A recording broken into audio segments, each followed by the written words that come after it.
Hello everybody and welcome back to Dro's Redstone tutorial number 13, I believe. And today we're not talking about Redstone itself, but more about a game mechanic that's called a block update. And in the next episode we're going to talk about block update detectors. And block updates are quite useful for Minecraft, but when working with Redstone they're often quite annoying, sometimes useful, but more often than not really, annoying. And we had that with the quasi connectivity already. But so let me explain what a block update is. Now, you may have seen something like this before, a sand block that's being generated in mid-air, and it doesn't fall down. But why doesn't it fall down?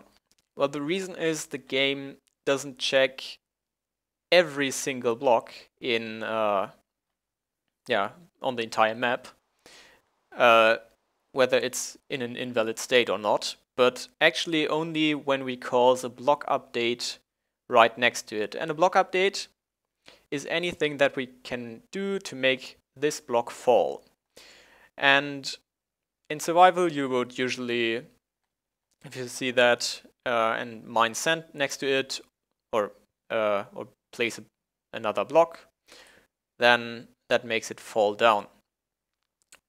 So placing a block is called a block update, and because we placed a block right next to the sand, so right next means either here, or one off in each direction practically.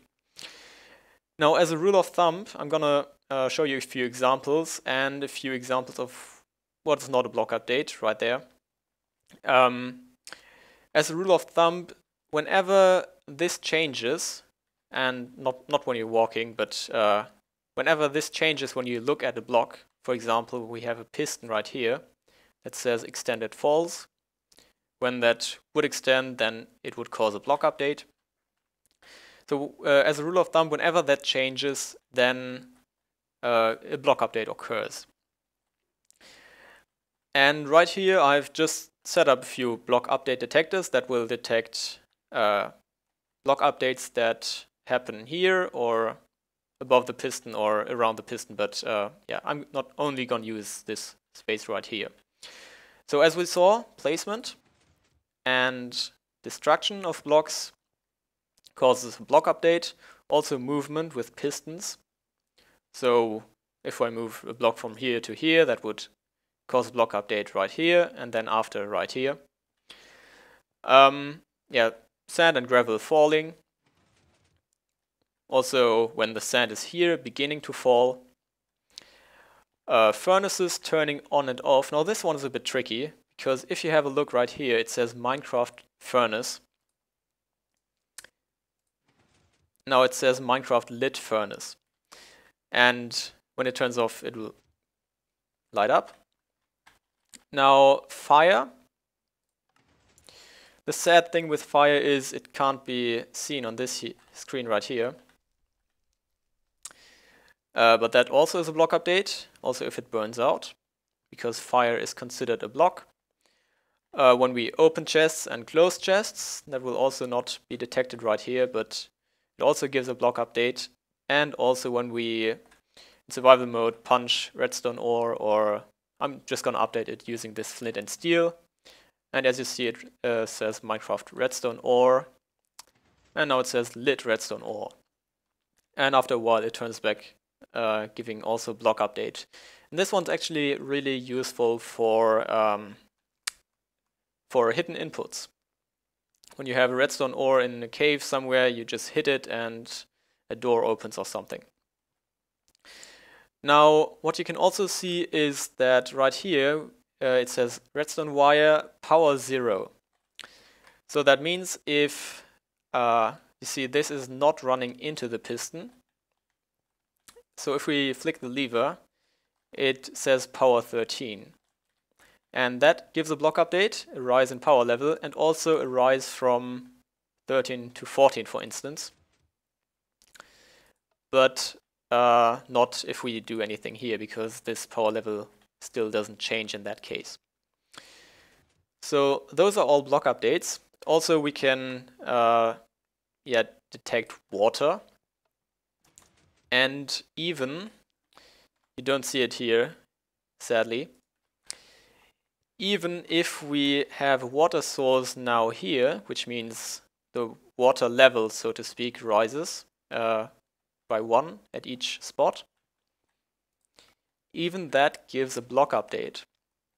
Now I'm going to retract the last one, and what you will see now is that this can even give 2 block updates because of the way that the water vanishes.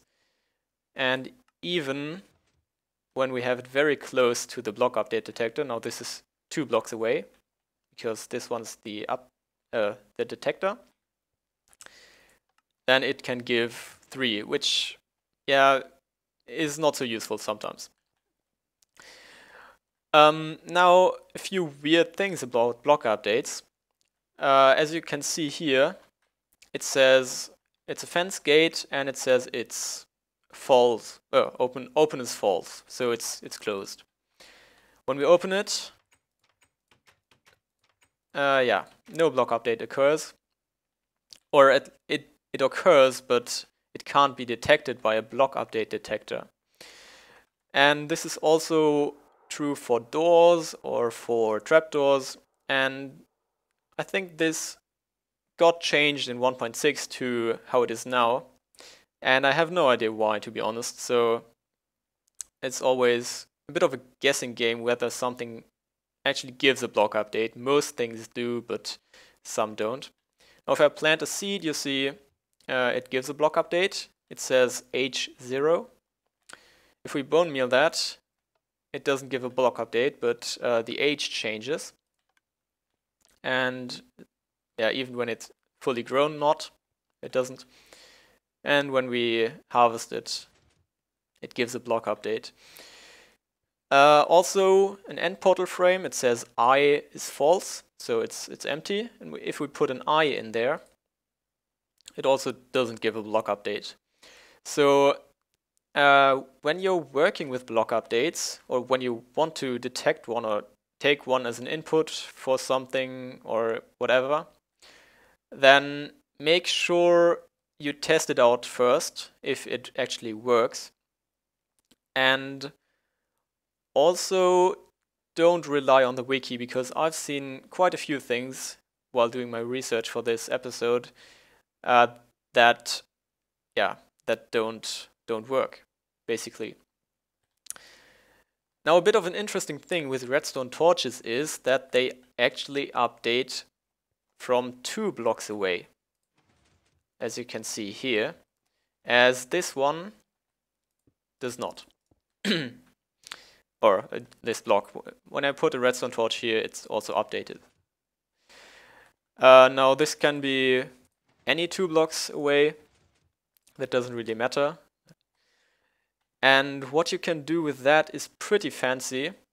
What I have here is a so-called redstone torch key, which is a type of hidden input. Now let's, for better visibility, turn the game rule do tile drops on. Now what that does is if, let's say, if we have something like this and punch out the bottom block, then it'll drop the torch instead of just vanishing.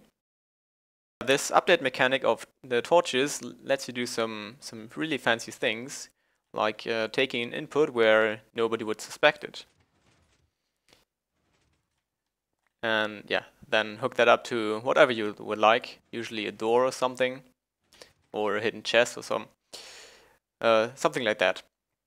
Now, there's also something else with redstone dust and redstone repeaters and comparators. Sometimes update 2 blocks away as well. I'm going to show you that in the next episode.